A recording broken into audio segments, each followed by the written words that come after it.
All right, so get this. Today we're diving into, well, kind of head scratcher.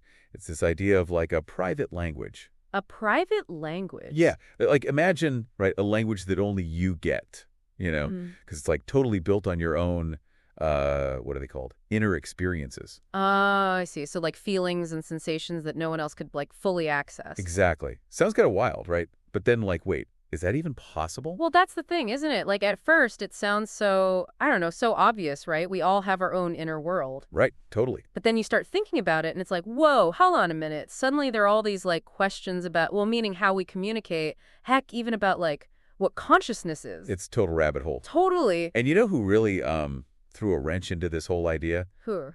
Ludwig Wittgenstein, that philosopher guy. Oh, yeah, Wittgenstein. He basically said, nope, a true private language, not happening. He did. He did. And to figure out why, like, why he was so convinced, we're going to look at some stuff from, that Stanford Encyclopedia of Philosophy. Oh, yeah. They have this entry on, well, surprise, surprise, private language. Perfect. Don't worry, though. We'll break it down so you don't have to, like, have a PhD in philosophy to understand it. Okay, awesome. So, like, first things first, let's get this straight.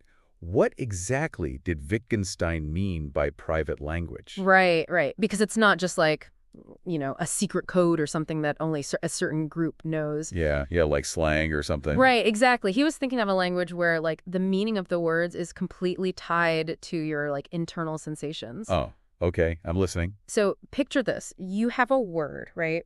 And it's for that specific feeling you get when, I don't know, like your favorite sports team wins, scores the winning goal. Yes, I get that. No one else can, like, fully understand that word, because they haven't felt that exact same feeling in that exact same way. So it's like, like trying to explain what chocolate tastes like to someone who's never had chocolate. Yes. Perfect analogy. You can use all the words you want, but they'll never really get it, right? Exactly, exactly. And, the reason this idea is so, like, powerful in philosophy is because it's kind of like hiding underneath so many big debates. Oh, really? Like what? Okay, so think about like internal mental language, right? That idea that we talk to ourselves in our heads. Yeah. Or like how Descartes was obsessed with his own subjective experience, How do I know anything is real except my own thoughts? Even that classic problem, what is it called? The problem of other minds? Oh, yeah. Like, how do we even know anyone else is, like, feeling anything at all? Exactly. All of those, they sort of hinge on whether we can have meaning that's totally private, like no one else can access it. So, basically, Wittgenstein was like, are you sure about that? To all those other thinkers. Exactly. Like, hey, what if language doesn't even work that way? Wow. Okay. So he was, like, questioning this whole, I guess, this basic assumption. Totally. And, even the word private, it can be kind of misleading here. Wittgenstein, he was trying to get us to see that sensations, even though they feel like intensely personal, Oh, yeah. they aren't actually private in the way like philosophers often assume. Wait, hold on. How are they not private? They feel like the most private thing about us. Okay, so picture this, right? You decide, I'm going to keep a diary of my sensations, but using this private language only I understand. At first you think, yes, totally, it's my diary, my feelings. Right. My rules. Exactly. But here's where Wittgenstein throws, like, a curveball. Oh, no, I don't like curveballs. What is it? So to make this language work, you'd have to define your words, right? Uh-huh. But you'd have to connect them directly to the sensations. Philosophers, they call this ostensive definition. Ostensive definition. Sounds fancy. It is, kinda. But it's basically like you point to that feeling in your mind and you're like, okay, this is S from now on. Oh, I get it. Like I'm pointing it to feeling and giving it a name. Exactly. But here's the thing. Wittgenstein's point is that even this like private naming, it still needs some kind of consistency to work. Consistency. Like what? It's like, okay, think about how we teach a kid the word dog, right? You point to a furry, four-legged creature and say, dog.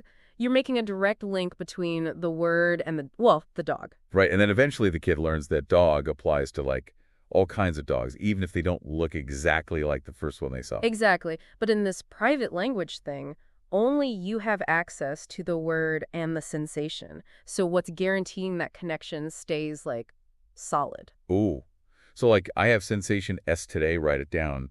But how do I know tomorrow when I see S It's the same feeling. Exactly. It's not just like, is my memory good enough? There's something else going on. This is getting deep. It is, and it's not that Wittgenstein thought our memories are, like, totally unreliable. He's pointing to something way more fundamental. Okay, I'm ready. Hit me with it. So there are two ways our little private language enthusiast might answer the question, what do I even mean by S?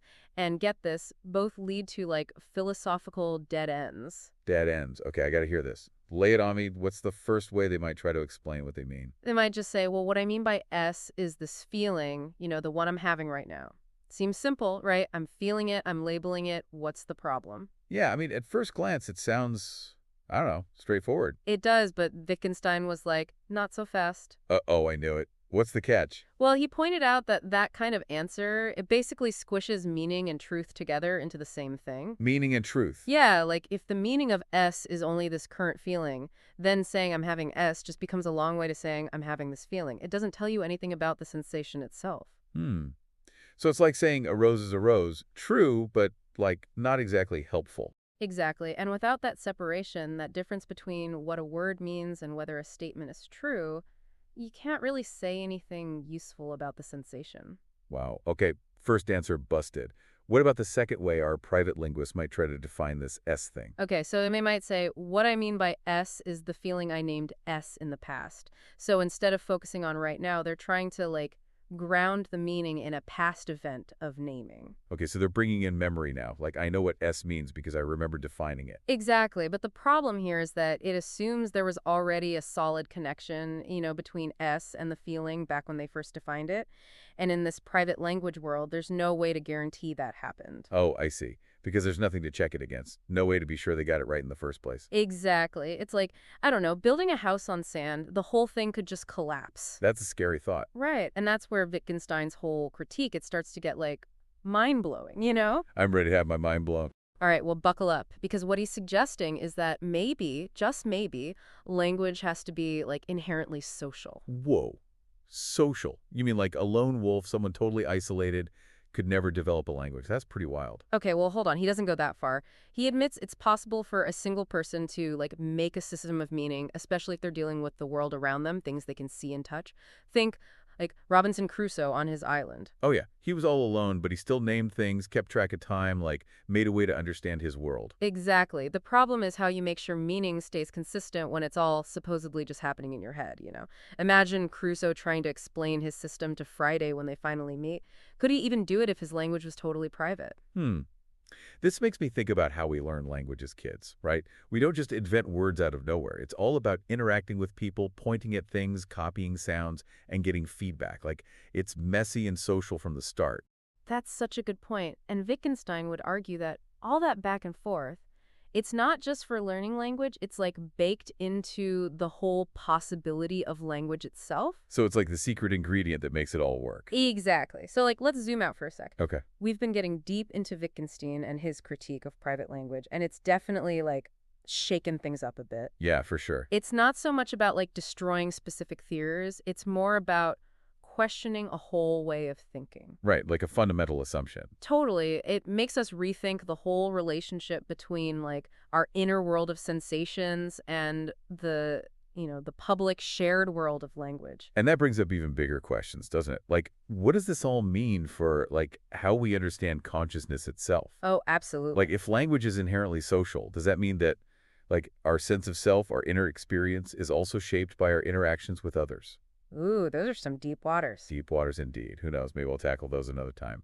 Maybe we will. But for now, I think we've given our listener plenty to ponder. For sure. This whole private language thing, it's so simple at first, but it leads to some serious philosophical depths. It really does. It makes you question, like, the very foundations of how we talk, how we understand ourselves, even how we relate to, like, the world around us. So, dear listener, keep thinking about this stuff. Yes. What really stood out to you? What connections are you making to your own experiences? What made you go, And most importantly, don't be afraid to, like, challenge your own assumptions. Yeah, that's what philosophy is all about. It is. It is. So both of those answers, they kind of fall apart? Yeah, it's like private language, no foundation. Exactly. And the thing is, what Wittgenstein is saying here, it's like, it almost makes it sound like language has got to be social. Whoa, hold on. Social? You mean like someone totally alone, like a hermit or something, could never come up with a language? Well, no, not necessarily. I mean, he gets that a single person could come up with some system of meaning, especially, if they're interacting with the world, stuff they can see and touch. Right, like Robinson Crusoe, right? Stranded on his island. Exactly. He was by himself, but he still, named things, figured out ways to track time. He made a system to understand his world. He did. The real problem is, like, how do you keep those meanings consistent when it's all happening inside your head? Yeah, it's like, how do you even know you're using the same word for the same thing from one day to the next? Right? Like, imagine if Crusoe had to explain his system to Friday when they finally met. Could he even do it if it was all in his head? That's a good point. It makes me think about how we learn language as kids. Like we don't just invent words out of thin air. Right. It's all about interacting with people, pointing at things, trying to copy sounds and getting feedback. It's like messy and social right from the start. Exactly. And for Wittgenstein, that back and forth, it's not just about learning language. It's about, like, the possibility of language existing at all. Wow. So it's like the glue that holds it all together? Yeah, the secret ingredient. Okay, I need a minute to process of Yeah, this. take your time. It's a lot. So basically, we've been exploring this idea of a private language.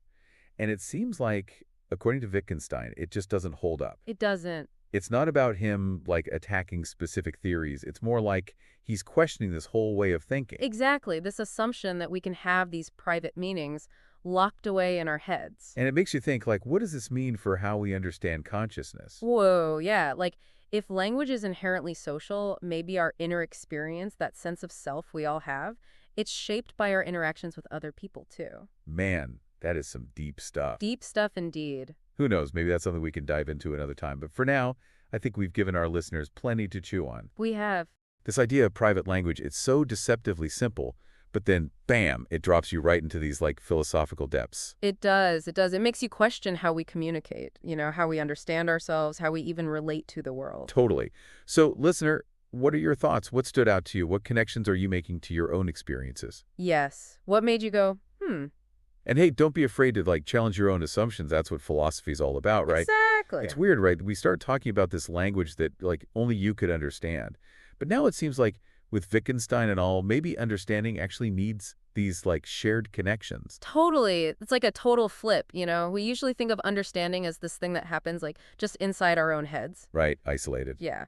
But Wittgenstein's like, nope, maybe it's more about connecting those individual experiences to something bigger, something we can, like, share and build together. So language is less about expressing, like, our lonely little selves and more about, I don't know, building bridges between them. Yes, exactly. And that's where the real, like, magic of communication is. It's not just about, like, transmitting data, it's creating shared meaning. This makes me think about empathy.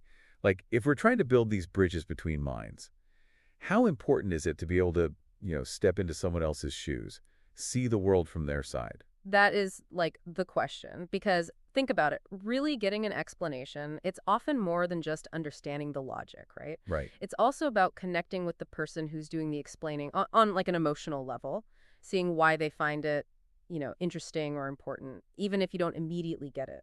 Oh, yeah. It's like, even if I understand, I don't know, like, all the technical stuff about how a car engine works, if I don't get the mechanic's passions for cars, I'm probably not going to really appreciate their explanation. Exactly. And that's why the best explanations, sometimes they go beyond just facts and figures. They're the ones with stories, analogies, personal stuff, things that help us connect with the person as, like, another human being. Yeah, it's like the difference between, I don't know, reading a textbook and having a conversation with someone who's really passionate about something. Totally. Like, one gives you the info, the other makes it, like, come alive. Exactly. And that's why this private language idea, it's so, I don't know, provocative. It's like, it shows us that understanding, it's not this solo mission. It's this collaborative thing, between minds, building bridges, sharing perspectives, and ultimately leading meaning, but together. Beautifully put. So, listener, as we wrap up this deep dive, we want to leave you with this. Don't underestimate shared meaning. Don't be afraid to, like, reach out, ask questions, challenge yourself, and build those bridges of understanding with others. Yeah. Because it's through those connections, those shared journeys that we really learn and grow and, like, expand how we see the world and our place in it. Couldn't have said it better myself. And on that note, we'll sign off for today. Keep those brains buzzing, folks, and we'll catch you on our next deep dive.